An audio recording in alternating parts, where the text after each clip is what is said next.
အားလုံးပဲမင်္ဂလာပါဒီနေ့ပြောပြပေးသွားမယ့်အကြောင်းအရာလေးကတော့မိဘတွေခိုင်းစားတာခံရတဲ့ကိုချင်းဆက်အမှားညီမအကြောင်းရိုက်ကူးထားတဲ့ဒရမာရုပ်ရှင်လေးပဲဖြစ်ပါတယ်ရုပ်ရှင်လေးတွေကဇက်ကောင်နှစ်ယောက်ကတော့မယ်ရီနဲ့လူစီဖြစ်ပါတယ်သူတို့ဟာကိုချင်းဆက်အမှားတွေဖြစ်ပြီးရုပ်ချင်းကလည်းခွဲမြောက်အောင်တူတယ်တွဲချုပ်ထားတဲ့အတွင်းခံကိုသာဝေးရတယ်တယောက်ကချစ်သူနဲ့နန်းနေချွေနေချိန်တခြားတယောက်ကကြည်နေရတယ်သူတို့ညီမနှစ်ယောက်မှာသူများတဲ့ထူးခြားတဲ့အတန်ချိုချိုလေးတွေရှိကြတယ်ဒီအတန်တွေကိုအသုံးပြုပြီးပါတီတွေမှာတချင်းဆိုပေးရတယ်လူတွေကတချင်းတန်လေးကိုနားထောင်နေရင်သူတို့ရဲ့ဆက်နေတဲ့အပိုင်းကိုဆက်စုလို့စိမ့်နဲ့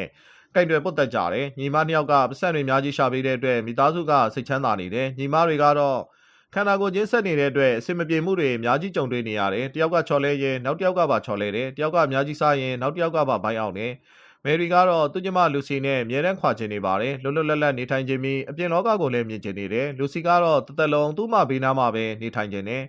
တနေ့မှာတော့ဒေါက်တာတယောက်ကသူတို့အမွာညီမကိုတွေ့သွားတယ်ခန္ဓာကိုယ်ချင်းတွဲနေပေမဲ့အတွင်းအင်္ဂါတွေကတွဲမနေတဲ့အတွက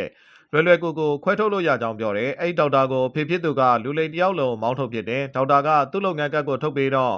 ့အဖေဖြစ်သူကခွဲစိတ်မှုကိုမလုပ်ချင်ကြောင်းတခါတည်းညှင်းပစ်တယ်အမွာညီမရဲ့ခန္ဓာကိုယ်တွေသာကွဲကွာသွားမယ်ဆိုရင်ပတ်စံထပ်မရှာနိုင်တော့မှာကိုစိုးရိမ်နေတာပါပတ်စံသာမွေရင်သူ့ရဲ့လောင်းကစားကြွေးတွေကိုလည်းဆက်နိုင်မှာမဟုတ်တော့ပါဘူးကက်ကိုမြင်တော့မယ်ရီကအတော်စိတ်ဝင်စားသွားတယ်လမ်းမှာသူ့အဖေကိုကက်အကြောင်းမေးမြန်းမိမဲ့ခန္ဓာကိုယ်ချင်းဆက်နေလို့ထူးခြားနေသောသာငွေတွေရှာနိုင်တာဖြစ်ပြီးတာမန်လူတယောက်ဖြစ်သွားတာနဲ့တပြိုင်နက်တည်းခွေးတစ်ကောင်လုံးမွဲတေပြီးတိတ်ဆုံးသွားမယ်လို့ပိုးစိုးပက်ဆက်ပြောတယ်ဒီစကားကိုကြားတော့မယ်ရီကကြေကွဲရပေမဲ့လက်တော့မလျှော့သေးပဲနောက်တစ်ပွဲမှာတချင်းမဆိုပဲပါဇက်ကိုပိတ်ထားတယ်ကက်မပြသူရဲ့လုံးမလုံးဘူးလို့ဆန္ဒပြတာပါပဲမိကကက်ကိုထုတ်ပြတော့မှတချင်းကိုစားဆိုပါတယ်ညီမနှစ်ယောက်ကဆေးရုံကိုသွားပြီးတော့စစ်ဆေးကြည့်တယ်ဒေါက်တာကခွဲစိတ်လို့ရကြောင်းပြောပြီးပတ်ဆက်နေနေပဲယူမှာဖြစ်ပါတယ်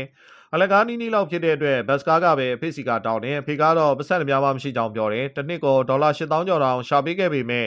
အားလုံးကိုလောင်းကစားလုပ်ပစ်လိုက်မှန်သိလိုက်ရတော့ကြေကွဲသွားတယ်ဖေဖြစ်သူကသမီးနှစ်ယောက်ကရန်တွေရှာတယ်လူစီကတော့သူ့အမကိုပြဿနာမဖြစ်အောင်ဆွဲထားတယ်မယ်ရီမာကချစ်သူရှိပါတယ်မယ်ရီကသူ့ချစ်သူနဲ့အတူတူအိမ်မက်ကြမ်းတိုင်းလူစီကအမြဲကလန့်ပါနေရတယ်တရက်မှာတော့သူတို့ညီမနှစ်ယောက်ကပွဲစားတစ်ယောက်နဲ့ဆုံတယ်မွေးနေ့ပါတီပွဲမှာမယ်ရီတို့ညီမကရန်ကိုထူးခြားနေကြောင်းပြောပြီးဆက်လီဘော်ကပါတီကိုတက်ဖို့ကမ်းလှမ်းတယ်လူချမ်းသာတွေရဲ့ဆက်လီဘော်ကိုမယ်ရီကသွားချင်ပေမဲ့လူစီကစိတ်ဝင်စားပါဘူးခန္ဓာကိုယ်ချင်းခွဲစိတ်ဖို့အစီအစဉ်ကိုတိုင်ပင်တော့လူစီကကန့်ကွက်ချင်နေတယ်မယ်ရီမရှိရင်လူစီကမနေနိုင်ပါဘူးမယ်ရီကတာမန်လူတွေလိုပဲနေထိုင်ခြင်းရင်မိဘတွေနဲ့တသက်လုံးမနေခြင်းရင်ခွဲစိတ်မှဖြစ်မယ်လို့နားချတယ်အရိကြမှာတော့နှစ်ယောက်သားဆိုင်ကယ်နဲ့ထွက်ပြေးကလမ်းတစ်ဝက်မှာစီးပြတ်သွားတယ်ဒါနဲ့ပဲပွဲစားကိုကိုကြီးတောင်းပြီးဆက်လက်စီးဖို့လာတယ်ဆက်လီဘော်ကိုရောက်တော့သူတို့နှစ်ယောက်ကိုဖက်နှက်ချုပ်ဖို့လူကြီးလူကောင်းဆန်တဲ့ပွဲစားကကူညီပေးတယ်ဒါကသူတို့အတွက်ပထမဆုံးအနေနဲ့မိဘတွေရဲ့ဝေးမှာရောက်လာတာဖြစ်ပါတယ်ဆက်လီဘော်မှာရှိတဲ့လူတိုင်းကဖက်လဲတကင်းနေဖြစ်နေတာမို့မှွာညီမကမြင်ရတာရှက်နေတယ်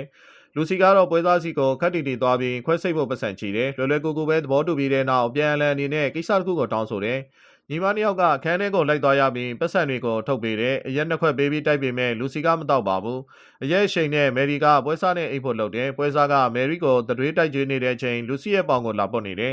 ပွဲစားရဲ့ကြံကိုသဘောပေါက်သွားတာနဲ့လူစီကကြံထုတ်တယ်အဲ့လိုမှကြံမထုတ်ရင်သူ့ရဲ့အမရောပါပွဲစားစားတာကိုခံရတော့မှာပါပွဲစားကိုရေသွားယူခိုင်းနေတဲ့အချိန်ပတ်စံတွေယူပြီးညီမနှစ်ယောက်ထွက်ပြေးတယ်လမ်းမရှိတော့တဲ့အတွက်နှစ်ယောက်သားပင်လယ်ထဲခုန်ချလိုက်တယ်ရေမကူးတက်တဲ့အတွက်ရက်ကန်ဖြစ်နေချိန်ပတ်စံတွေအားလုံးကထွက်ကြသွားတယ်နောက်နေ့မနေ့မှာကမ်းခြေနာကလူတွေပတ်စံတွေလိုက်ကောက်နေရတယ်ညီမနှစ်ယောက်ကလည်းကမ်းခြေတနေရာမှာပေါ်လာတယ်သူတို့နှစ်ယောက်ကိုဖေကားတွေ့ပြီးအိမ်ပြန်ခေါ်သွားတယ်သူ့မားတွေကိုနောင်တများတဲ့ပြင်ပိုဆိုးတဲ့ကြံတစ်ခုတွေးပေါ်လာတယ်သမီးတွေကိုရက်တိုက်ပြီးတဲ့နောက်လက်တွေကိုရေခဲကတ်တယ်သမီးတွေနာမကိုစိတ်ထဲလုံးဝမထည့်ပဲလက်ဖွားကိုဓာတ်နဲ့လှီတယ်ပင်လယ်ထဲကိုခုန်ချခဲ့ပြီး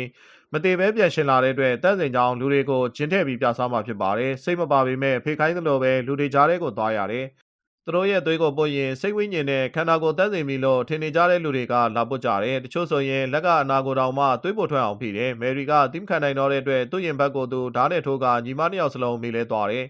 လူစီဆေးရုံပေါ်မှာနိုးလာတော့ဘေးမှာမယ်ရီကိုမတွေ့တော့လို့တခန်းဝင်တခန်းအတွက်လိုက်ရှာတယ်ကိုချင်းဆက်တာကိုခွဲစိတ်ထားပြီးဖြစ်ပေမဲ့